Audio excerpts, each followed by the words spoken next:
Muito bem, vamos à terceira rodada de perguntas, então, terceira e última. O ano passado, logo após o primeiro turno das eleições, o Tribunal Superior Eleitoral somava mais de 21 mil denúncias de fake news. Entre os temas relacionados à desinformação contra as eleições estão fraude eleitoral, adulteração de votos, contagem fraudulenta de votos, violação das urnas.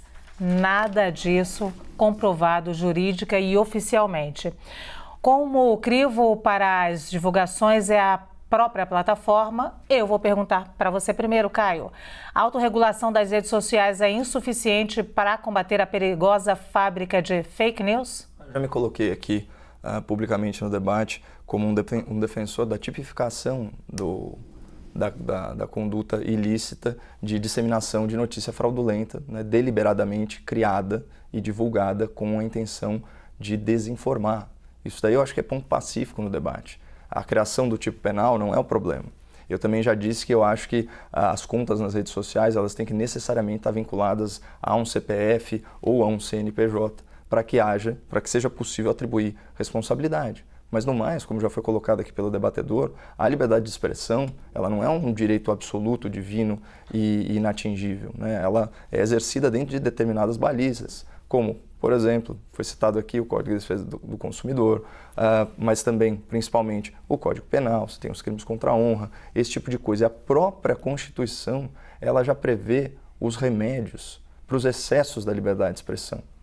Então, você atrelando isso com algoritmos cada vez mais eficazes, né, na contenção de conteúdo ou até no aviso aos usuários de conteúdo sensível. Qualquer coisa que você postar hoje que tenha a palavra urna eletrônica vai vir com uma chamada recomendando um link de acesso ao TSE. E vai ter só uma versão da história, viu, doutor Zé Eduardo? Você vai ter só a versão oficial do Tribunal Superior Eleitoral. Você não vai ter questionamento sobre isso, nada do tipo. Então, enfim, eu acho que a autorregulação, nesse caso, né, ela já tem sido bastante eficiente, inclusive no sentido de deter aqueles crimes mais óbvios, porque aqui, obviamente, o debate ele tá orbitando a zona cinzenta, como eu coloquei, né, mas é claro que tem crimes de pornografia infantil, de incitação ao ódio, de injúria racial, e toda a sorte de comportamentos violentos que os algoritmos já conseguem, assim, de forma bem satisfatória, né, conter. Muito bem, vou fazer a mesma pergunta ao Zé Eduardo. Como o crivo para essas divulgações da própria plataforma é feito por elas mesmas, eu te pergunto, a autorregulação das redes sociais é insuficiente para combater a perigosa fábrica de fake news? Não, não é. Aliás, esse episódio que estamos debatendo hoje mostra mais ainda. Ou seja, demonstra mais claramente ainda a necessidade de regular esse tipo de coisa.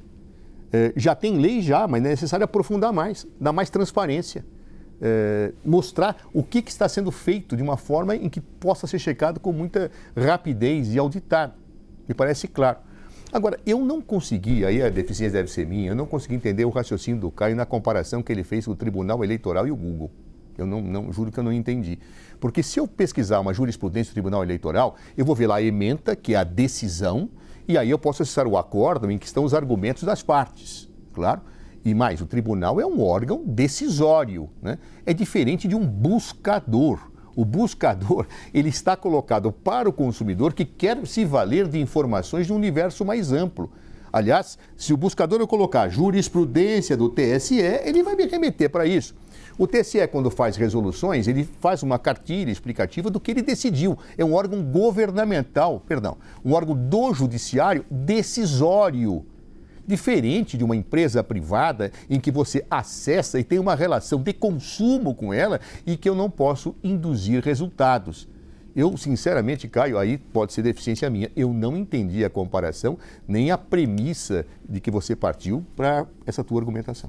Só a título de esclarecimento, eu só disse que nas plataformas, isso falando do ponto de vista do algoritmo e da autorregulação, se você colocar qualquer conteúdo que mencione urnas eletrônicas e tal, naturalmente, eu já vi isso tanto em empresas da Meta, né, Facebook e Instagram, como no Google, aparece já um link para as informações oficiais segundo o Tribunal Superior Eleitoral. É nesse sentido. Uma coisa é a informação oficial, outra coisa é a posição da empresa atendendo interesses econômicos dela. É uma diferença profunda, Caio. Uma coisa é um governo, um juiz tomando uma decisão e há uma posição oficial a respeito. Outra coisa é o afastar aquele que busca da informação universalizada e colocá-lo na perspectiva daquilo que interessa àquilo que eu defendo. Isso é completamente diferente. Me desculpe, mas eu não vejo analogia nenhuma entre situações absolutamente díspares. Eu acho que oferecer ao consumidor o ponto de vista da empresa é muito diferente de afastá-lo das demais informações, doutor. Aqui é um ponto de divergência insuperável entre a gente. Não, eu acho que ele é superável. Sabe por que eu acho que é superável, Caio? Porque eu não falei que a empresa não pode fornecer uma opinião. O que ela não pode é afastar a pretexto de vender um serviço que socorra. Ou seja, se eu ligar, qual a opinião do Google sobre isto? Lá viria, perfeito. Agora, quando eu pergunto tudo e sou induzido a esta situação, Caio, isso é inaceitável. É absolutamente inaceitável. É como se eu entrasse numa loja para comprar perfume e eu só ofereço um produto. Ora, quando, na verdade, eu imaginava, pelo anúncio, que eu poderia ter tudo. Está errado. Do ponto de vista da relação de consumo, é absolutamente abusivo o que está sendo feito. É difícil contra-argumentar contra isso, Caio. Muito bem, eu queria trazer aqui nesses 2 minutos ainda uma pergunta que é a seguinte: até que ponto, Caio e Zé, a gente pode falar de interesses econômicos das empresas? Eu digo isso porque o que a gente viu nos últimos anos, e essa é uma grande crítica por parte de pessoas que defendem o PL das fake news, é justamente empresas descompromissadas às vezes com a verdade. E depois de muita luta agora, muitas dessas empresas, como o Caio acabou de colocar em relação aí ao TSE, oferecem ali a posição oficial do TSE, mas não foi o que nós vimos nos últimos anos. E através de impulsionamento de notícias mentirosas, muitas vezes. As empresas ganharam dinheiro com notícia falsa. Como a gente pede para uma empresa abrir mão do dinheiro que ganha, se autorregulando então para combater discurso de ódio ou notícia falsa? Começo com você, Caio. Olha, aqui, na verdade, o próprio Código de Defesa do Consumidor, ele traz a resposta para isso, artigo 38.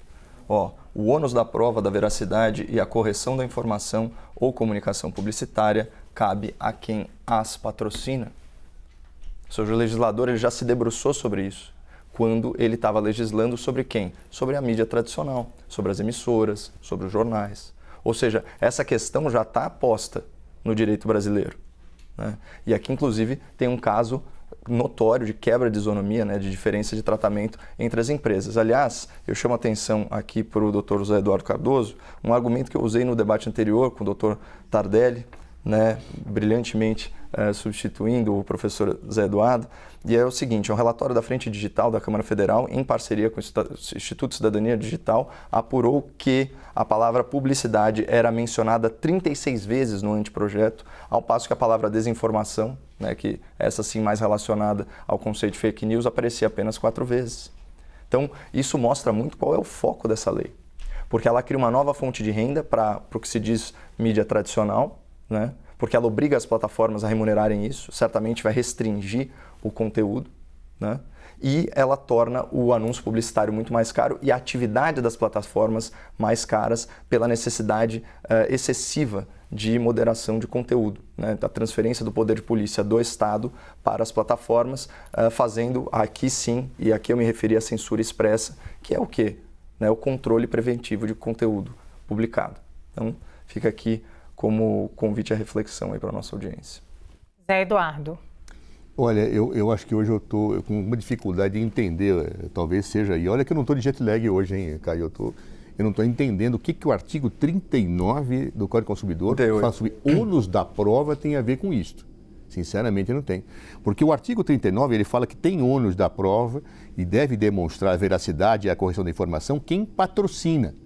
Ou seja, no caso, vamos imaginar que o Google esteja patrocinando uma propaganda contrária ao projeto. Ele tem que demonstrar, ele, Google, a veracidade da afirmação dele. É isso que decorre desse artigo. Aliás, esse artigo está dentro justamente do capítulo que fala da publicidade. E você o invocou. Então, eu imagino que você estava imaginando que alguém estivesse fazendo propaganda contra o projeto. Mas então é o Google que tem que demonstrar isso.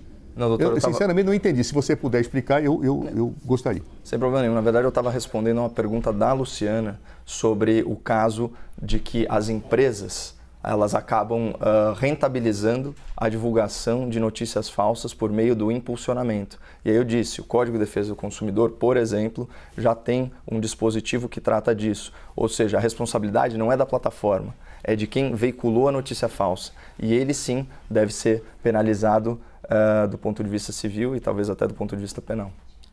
Mas se a plataforma está colaborando e está divulgando, ele também é copartícipe desse processo, Caio.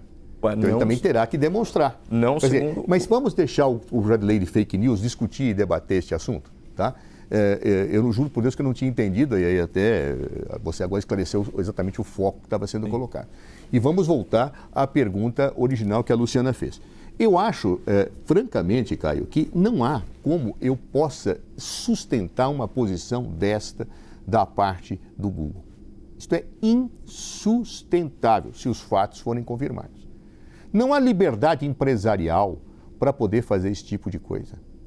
Não há liberdade empresarial que autorize a desinformação, entendida em que aspecto? Informação exclusiva sem o oposto. Isso não é possível. Né? Eu queria que você dissesse exatamente isso, você tem 14 segundos. Você acha que é correto a empresa induzir o consumidor dela a ver só um lado da história e não ver o outro, da forma que o Google está fazendo, inclusive com a utilização dos algoritmos que você bem explicou? Olha, doutor, eu não acho que ela está induzindo a ver um lado da história.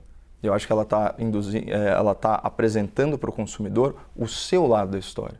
E a gente tem que confiar no discernimento da audiência.